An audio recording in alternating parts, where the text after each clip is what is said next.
नमस्कार साथियों, आप सभी का एक बार फिर हार्दिक स्वागत व अभिनंदन है हमारे इस ऑनलाइन प्लेटफॉर्म पर। जैसा कि आप सभी को पता है, हम रोजाना चर्चा करते हैं 20 ज्योग्राफी राजस्थान ज्योग्राफी के ऐसे क्वेश्चनों की जो पिछले कई सालों में परीक्षाओं में आए हुए होते हैं, यानी कि हम PYQ की चर्चा करते हैं। उसी प्रकार हमारी सीरीज का नेक्स्ट पार्ट आज लेके आए हैं, शुरू करते हैं। पहला क्वेश्चन है भी, राजस्थान में ड्यून मुक्त ट्रैक्ट यानी क्या? ड्यून मुक्त ट्रैक्ट पाया जाता है। अगर बात करें राजस्थान में बालूका स्तूप मुक्त क्षेत्र, बात करें बालूका स्तूप मुक्त क्षेत्र किस किस क्षेत्र में पाया जाता है, तो इसका सही आंसर होगा बीकानेर, जैसलमेर, फलोदी और पोखरण। जैसलमेर, बीकानेर, फलोदी और पोखरण, ये क्वेश्चन पीछे किसी एग्जाम में आया हुआ था। अगर बात करें राजस्थान में बालूका स्तूप मुख्य रूप से कहां पाए जाते हैं, बालूका स्तूप मुक्त क्षेत्र, तो बात करें तो इसमें पहला क्षेत्र आएगा फलोदी। फलोदी, उसके बाद पोखरण। पोखरण कहाँ है भी? पोखरण है जैसलमेर में। उसके बाद एक क्षेत्र है, नाम है उसका बालोतरा, जो नया जिला बना है भाई, बालोतरा। उसके तीनों के बीच में एक त्रिकोण बनेगा, जो बालूका स्तूप मुक्त होगा, उसे क्या बोलेंगे? हमादा बोलेंगे भी।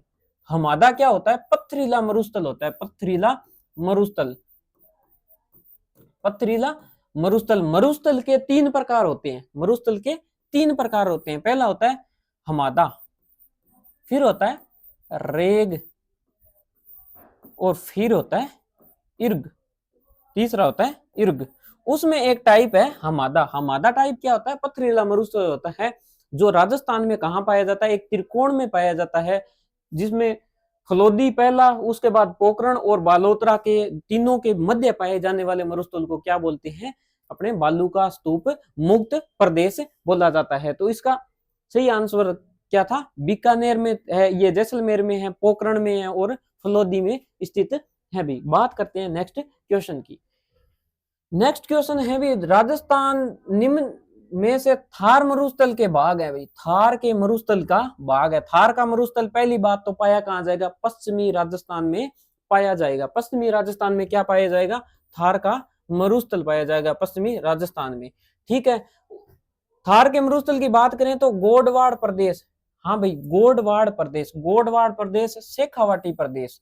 अगर बात करें गोडवाड़ प्रदेश की, तो जो लूणी नदी का प्रवाह क्षेत्र है, लूणी नदी का अपवाह क्षेत्र है, उसको क्या बोलते हैं? गोडवाड़ प्रदेश बोला जाता है। उसके बाद बात करें शेखावाटी प्रदेश की, शेखावाटी, सीकर, झुंझुनू, चूरू वाला जो क्षेत्र है, उसको शेखावाटी क्षेत्र बोला जाता है। इसमें क्या है कि यह अर्ध शुष्क मरुस्थल का भाग है। ठीक है, ये दोनों ही इस किसके भाग है? थार के मरुस्थल के हैं। अब बनास का मैदान, बनास का मैदान भी थार के मरुस्थल का भाग नहीं है। क्यों? क्योंकि यह पूर्वी मैदानी भाग का, नदियों द्वारा निर्मित मैदानी भाग है, उसका भाग है ये।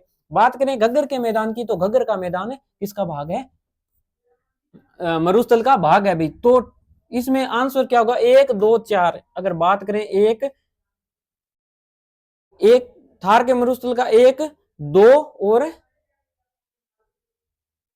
4, तो 1, 2 और 4 होगा इसका सही आंसर, यानी द नंबर इसका सही आंसर होगा भाई।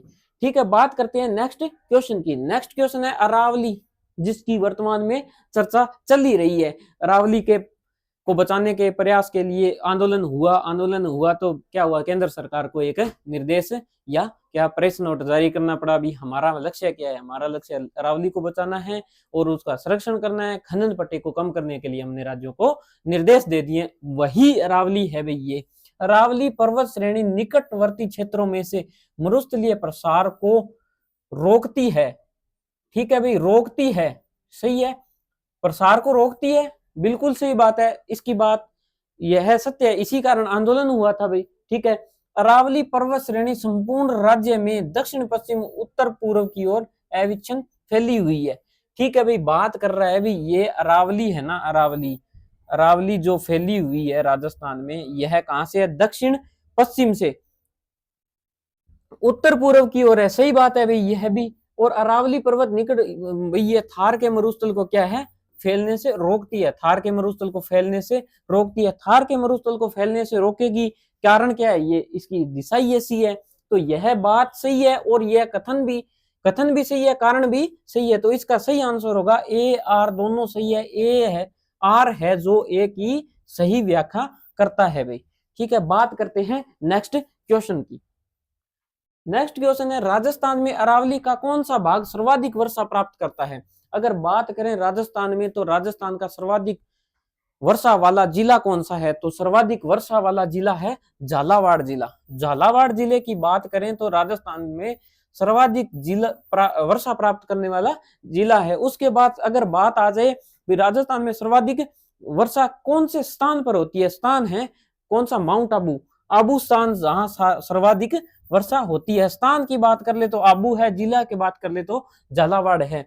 तो बात करें राजस्थान में अरावली में जो वर्षा होती है वो सर्वाधिक किस में होती है, तो सर्वाधिक कहाँ होगी भी, ये अरावली है राजस्थान में। अगर बात करें इस अरावली की, तो यहाँ पर राजस्थान में क्या आता है भी, मानसून आता है, और दक्षिणी जो अपने बंगाल की खाड़ी का मानसून भी दक्षिणी झालावाड़ से प्रवेश करता है। तो ये जो दक्षिणी अपने अरावली है, यह सर्वाधिक वर्षा प्राप्त करती है। तो इसका आंसर होगा दक्षिणी अरावली। ठीक है भाई, बात करते हैं नेक्स्ट क्वेश्चन की। अब बात है अरावली प्रदेश का भाग नहीं है, ये देखना है भाई, अरावली प्रदेश का भाग नहीं है। नहीं है तो बात करें अरावली प्रदेश की, जो इसका पार्ट नहीं है, तो आबू खंड, आबू की बात कर ली अपनों ने, यह कौन से में है भी, दक्षिणी अरावली में है, तो यह तो सही हो गया। यह भी सही है, अलवर खंड, अलवर खंड तो अलवर में अरावली है ही भी, भानगढ़ जैसी चोटियां हैं वहां पे। जयपुर खंड, जयपुर में भी अरावली है। तो अगर बात करें विंध्यन खंड की, विंध्यन कगार की, तो विंध्यन कगार कहाँ है, ये हाड़ौती का, हाड़ौती के पठार का भाग है जो दक्षिणी पूर्वी राजस्थान में पाया जाता है। तो इसका सही आंसर क्या होगा, इसका सही आंसर होगा भाई ड नंबर, विंध्यन, विंध्यन खंड। इसका सही आंसर होगा विंध्यन खंड या विंध्यन कगार। विंध्यन कगार की बात करें तो विंध्यन कगार क्या है भाई, जो अपना मरुस्थल, जो अपने हाड़ौती का पठार है, उसको दो भागों में बांटा जाता है। हाड़ौती के पठार को दो भागों में बांटा जाता है, एक तो विंध्यन कगार और एक दक्कन का पठार। एक तो दक्कन का पठार और एक विंध्यन कगार। विंध्यन कगार है जो अरावली, विंध्यन कगार है जो हाड़ौती के पठार, जो कोटा बूंदी बारां झालावाड़ वाला क्षेत्र है और इधर सवाई माधोपुर वाला क्षेत्र, उस क्षेत्र में पाया जाता है। अगर बात करें इस दक्कन के पठार की, दक्कन का पठार थोड़ा बहुत प्रतापगढ़, भीलवाड़ा, चित्तौड़गढ़ वाले रीजन में पाया जाता है, या दक्षिणी पठारी क्षेत्र में पाया जाता है। जो पठार है अपना, उसके दक्षिणी भाग में पाया जाएगा, उत्तरी भाग में, और इस क्षेत्र में कौन सा पाया जाएगा, विंध्यन कगार क्षेत्र पाया जाएगा भी। ठीक है, बात करते हैं नेक्स्ट क्वेश्चन की। नेक्स्ट क्वेश्चन है, भानगढ़, बिलाली और सीरावास श्रेणियां स्थित हैं।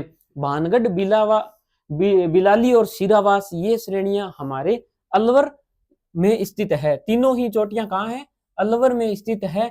अलवर में स्थित होने के कारण यह किस में आएगी, उत्तरी अरावली में आएगी भी।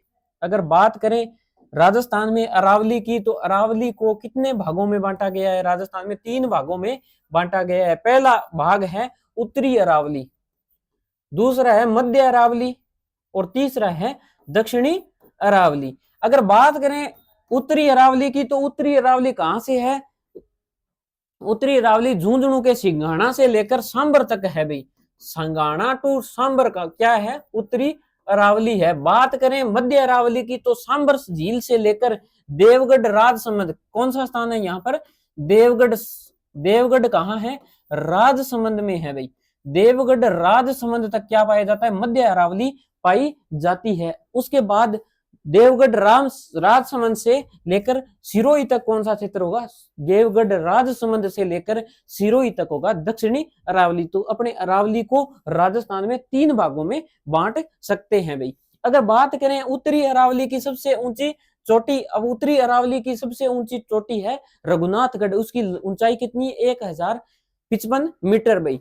ठीक है, अगर बात करें मध्य अरावली की, मध्य अरावली की है गोरमजी, सबसे ऊंची चोटी है। अगर बात करें उत्तरी अरावली की, तो रघुनाथगढ़ सबसे ऊंची चोटी है।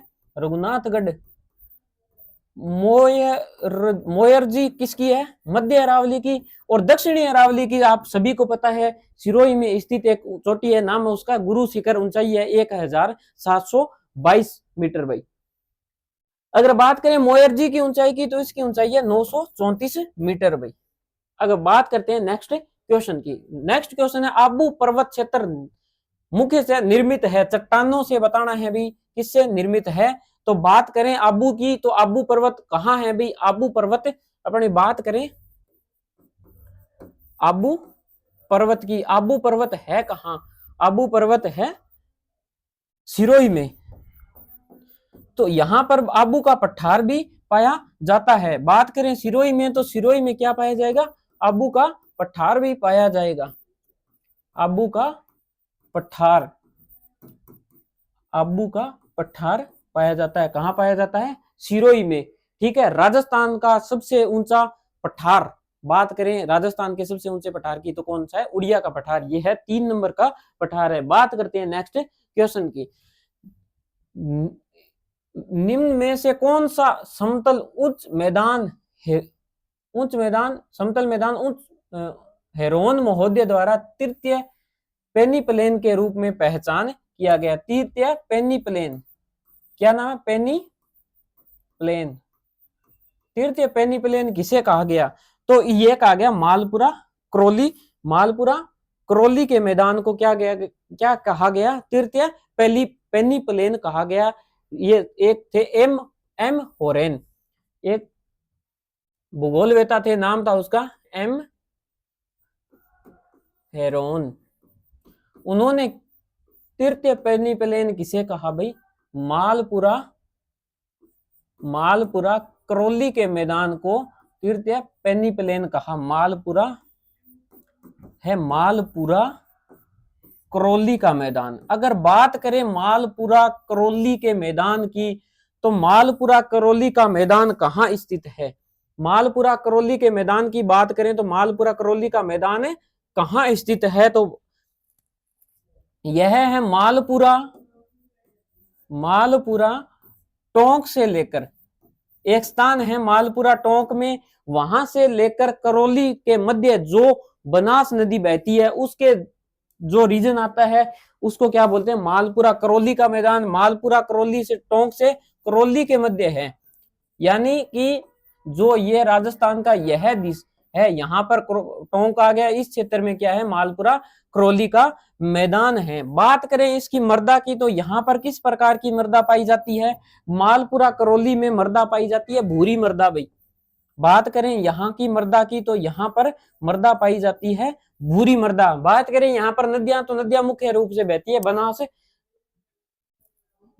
बनास नदी भाई। ठीक है। बात करते हैं नेक्स्ट क्वेश्चन की। नेक्स्ट क्वेश्चन है निम्नलिखित में से कौन सा पठार अरावली पर्वत से संबंध नहीं रखता भाई? बात करें अरावली से संबंध नहीं रखता, तो बात करें लासड़िया का पठार, तो ये लासड़िया का पठार कहाँ है? लासड़िया का पठार है सलूम्बर जिले में, जो अपने पड़ते हैं जयसमंद झील, उसके पूर्व में स्थित है लासड़िया का पठार। उसके बाद बात करें उड़िया का पठार की, उड़िया का पठार कहाँ है? उड़िया का पठार है राजस्थान का एक जिला है, कौन सा? सिरोही, और राजस्थान का सबसे ऊंचा पठार है। फिर बघेलखंड पठार और बोराट का पठार, बोराट का पठार भी इसका भाग है। तो उसका सही आंसर क्या होगा? इसका आंसर होगा भाई ये जो अपने पढ़ रहे हैं बघेलखंड का पठार, ये राजस्थान में अरावली का हिस्सा नहीं है। अब बात करते हैं राजस्थान में पाए जाने वाले प्रमुख पठारों की। पठारों में पहला बात आता है हाड़ौती का पठार। हाड़ौती का पठार, बात करें हाड़ौती के पठार की, तो यह सर्वाधिक स्थान पर है, और यह है अलवर ये जो कोटा बूंदी बारा झालावाड़ यानी दक्षिणी पूर्वी राजस्थान है। राजस्थान की स्थिति में दक्षिणी पूर्वी राजस्थान में क्या पाया जाएगा?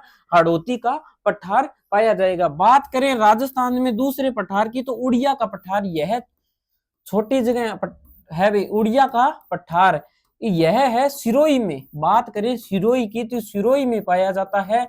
और इसके बात करें इसकी ऊंचाई की, तो 1380 मीटर इसकी ऊंचाई है। बात करें उड़िया के पठार की, तो उड़िया का पठार सिरोही जिले में है, 1380 मीटर इसकी ऊंचाई है। अगर बात करें यह राजस्थान का सबसे ऊंचा पठार है भाई। बात करें राजस्थान के सबसे ऊंचे पठार की, तो उसमें नाम आएगा उड़िया का पठार, सबसे ऊंचा है भाई।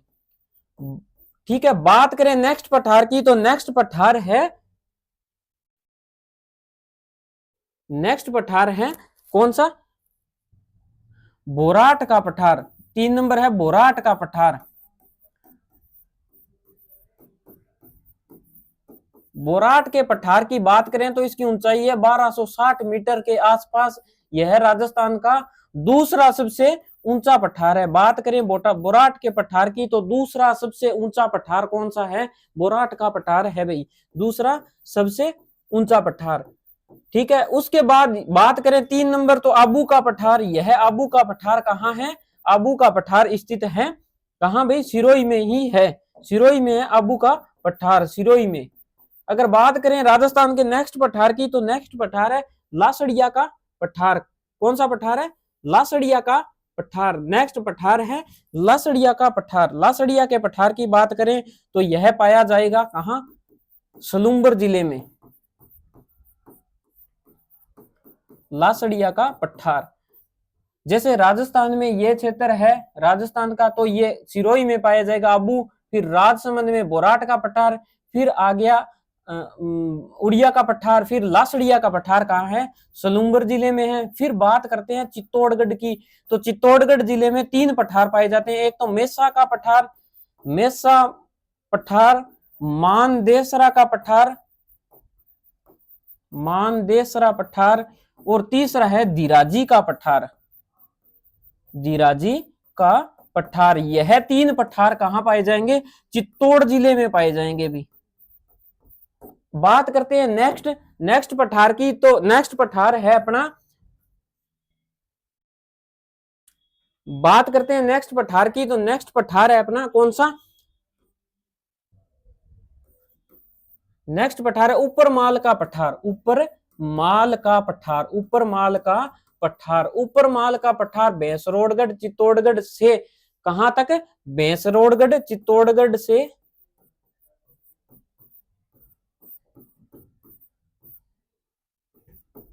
भैंसरोडगढ़ से बिजोलिया भीलवाड़ा तक पाया जाता है भी। कौन सा? ऊपर माल का पठार। उसके बाद बात करते हैं नेक्स्ट पठार की, तो नेक्स्ट पठार है कौन सा? क्रास का व कांकनवाड़ी का पठार। क्रास का व कांकनवाड़ी का पठार, कांकनवाड़ी का पठार। यह अलवर जिले में पाया जाता है, दोनों ही सरिस्का अभयारण्य में है।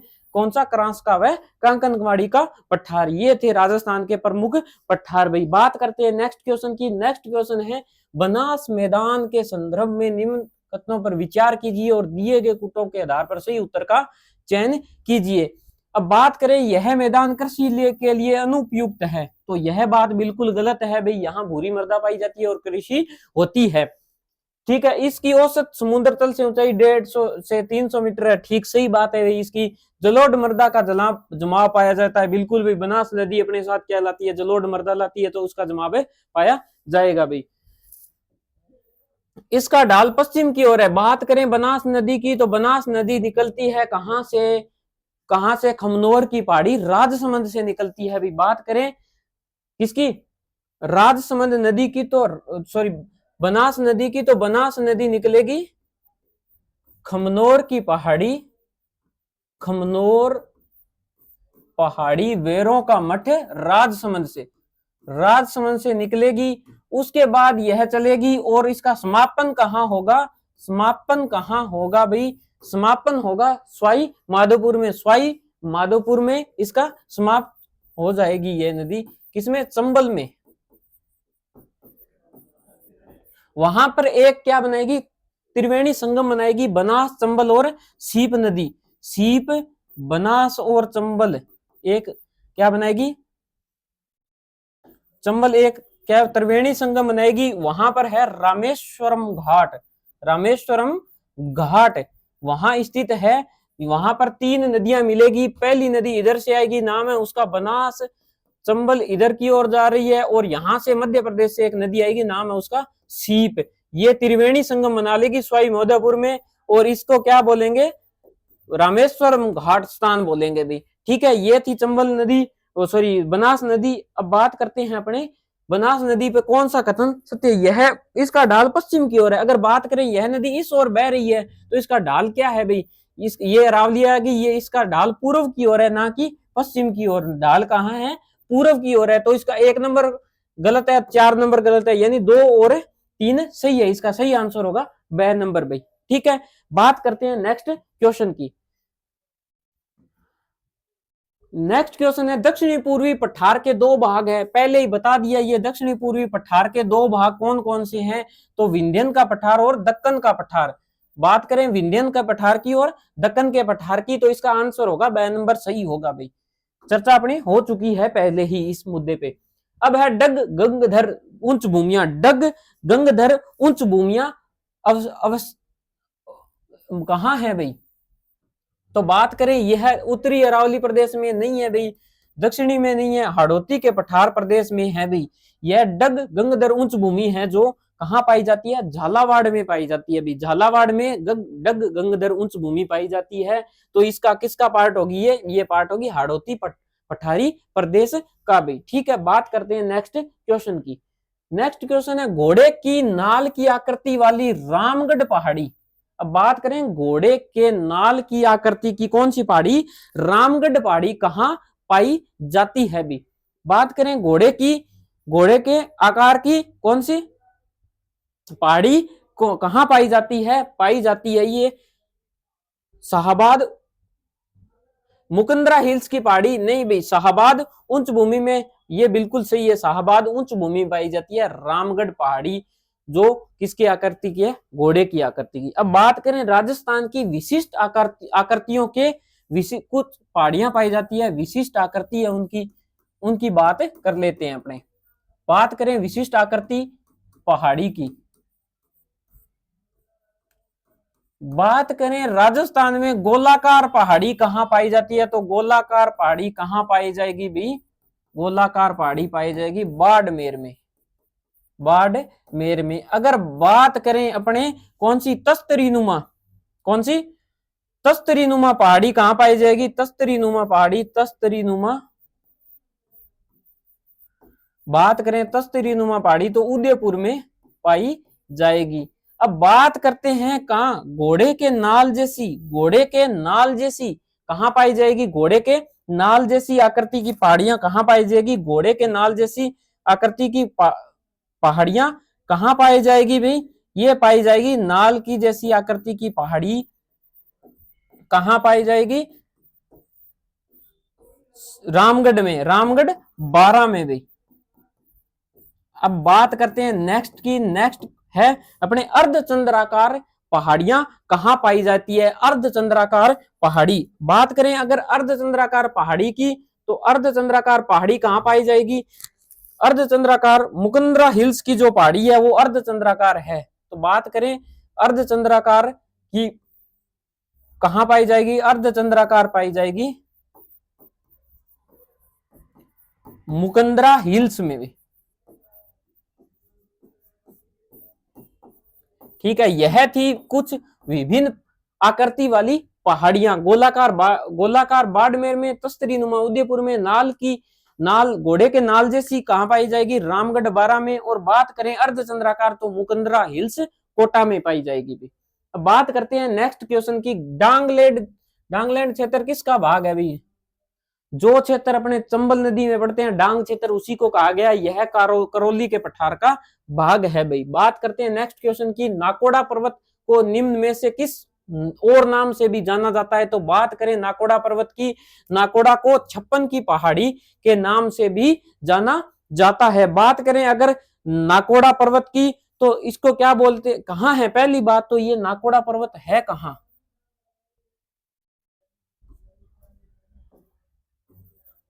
बात करें नाकोड़ा पर्वत की, नाकोड़ा पर्वत है कहां, तो यह है बाड़मेर में भी, बालोतरा में है ये, सॉरी बालोतरा में है।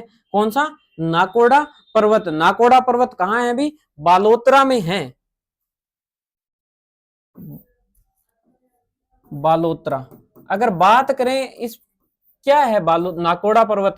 नाकोड़ा पर्वत क्या है? 56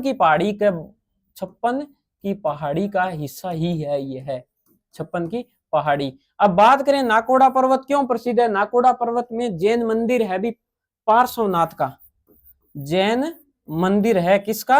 पार्श्वनाथ का जैन मंदिर है, पार्श्वनाथ का।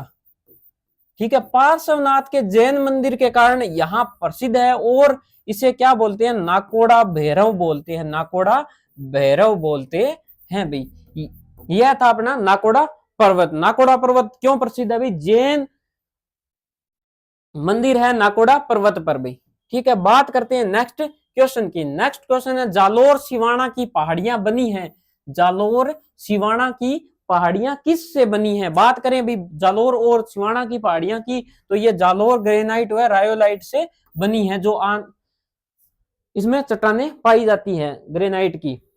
चंबल बेसिन की विशिष्ट स्थलाकृतियां स्वरूप है। बात करें चंबल बेसिन की विशिष्ट स्थलाकृतियां का स्वरूप क्या है तो आप सभी को पता है यह उत्खात स्थलाकृतियां ज्यादा पाई जाने के कारण जो विशिष्ट आकृति बनती है उसे उत्खात स्थल बोलते हैं। अब बात करें चंबल नदी की, अगर बात करें चंबल नदी की तो चंबल नदी का उद्गम कहां से होगा? होगा जानापाव की पहाड़ी, जानापाव की पहाड़ी, यहां से एक नदी निकली जानापाव की पहाड़ी। कहां से? मध्य प्रदेश से एक नदी निकली और राजस्थान में कहा? रावत भाटा के आसपास, 84गढ़ के आसपास, रावत भाटा 84गढ़ के आसपास राजस्थान में प्रवेश करेगी। प्रवेश करने के पश्चात यह चित्तौड़गढ़ में जाने के बाद कोटा और सवाई माधोपुर और कोटा और बूंदी और कोटा सवाई माधोपुर की सीमा बनाते हुए फिर मध्य प्रदेश राजस्थान की सीमा बनाएगी और फिर यमुना नदी में आके जाके उत्तर प्रदेश में मिल जाएगी। अगर बात करें इसकी कुल लंबाई की तो 1051 किलोमीटर इसकी कुल लंबाई है भाई। अगर बात करें भी अपने किसकी, बात करें किसकी? चंबल नदी की, तो इसकी कुल लंबाई कितनी है? 1051 किलोमीटर है। बात करते हैं नेक्स्ट क्वेश्चन की। क्वेश्चन है कौन सा सही सुमेलित नहीं है? भी बात करते हैं सही सुमेलित नहीं होने की, तो वागड़ प्रदेश डूंगरपुर और बांसवाड़ा को ही बोला जाता है, सही बात है भाई। दूसरा बात है मेवात, अलवर भरतपुर को मेवात बोला जाता है, सही है भाई। वागड़ भी सही है। भोमट प्रतापगढ़ चित्तौड़गढ़, ठीक है भाई। कोटा और बूंदी झालावाड़ को हाड़ौती, यह भी सही है। तो गलत कौन सा होगा? भोमट क्षेत्र, प्रतापगढ़ व चित्तौड़गढ़ को नहीं बोला जाता, जो उदयपुर वाला क्षेत्र है ना उसको भोमट बोला जाता है। तो इसका सही आंसर क्या होगा? इसका सही आंसर होगा भाई क्या? 6 नंबर भोमट क्षेत्र। भोमट क्षेत्र किसको? उदयपुर वाले रीजन को बोला जाता है। बात करें नेक्स्ट क्वेश्चन की। नेक्स्ट क्वेश्चन है यहां पर एक पर्वत दे दिया, यहां पर कौन सा है? जिला दे दिया। इनको क्या करना है? सुमेलित करना है अपने को, कौन किससे सुमेलित हो रहा है। अगर बात करें भाई जालोर की तो जारोला पर्वत कहां पाया जाएगा? जालोर में पाया जाएगा, जैसे जालोर जैसे जारोला। फिर अगर बात करें बरवाड़ा पर्वत की तो यह जयपुर में पाया जाता है। अगर बात करें अलवर में, अलवर क्या है? एक भानगढ़ चोटी है, वहां पर एक दुर्ग बना हुआ है, नाम है उसका भानगढ़, भूतों का, भूत प्रेतों का दुर्ग उसे बोला जाता है। कहाँ है भी? अलवर में। अगर बात करें रघुनाथगढ़ की, रघुनाथगढ़ कहाँ है? सीकर में पाई जाती है। ठीक है भाई, तो इसका सही आंसर होगा ए नंबर। बात करते हैं नेक्स्ट क्वेश्चन की। बात करते हैं नेक्स्ट क्वेश्चन की। निम्न में से कौन सी पहाड़ियां मध्य अरावली श्रेणी में स्थित है? बात करें मध्य अरावली की, मध्य अरावली में है मेरवाड़ा पहाड़ी। मेरवाड़ा पहाड़ी कहां पाई जाती है? मध्य अरावली में पाई जाती है। जिस अरावली को अपने 3 भागों में विभाजित किया था उसमें से एक प्रकार है कौन सा? मध्य अरावली, जो बीच में पाई जाती है कहां से? सांबर से देवगढ़। यह है सांबर झील और ये देवगढ़ राजसमंद है, उसके बीच में पाई जाती है। सांबर से देवगढ़ के मध्य एक कौन सी? मध्य अरावली पाई जाती है, उसमें मेरवाड़ा की पहाड़ियां पाई जाती है। यह था भी अपना 2020 डोज प्रोग्राम। मिलते हैं नेक्स्ट क्लास में, तब तक के लिए धन्यवाद साथियों।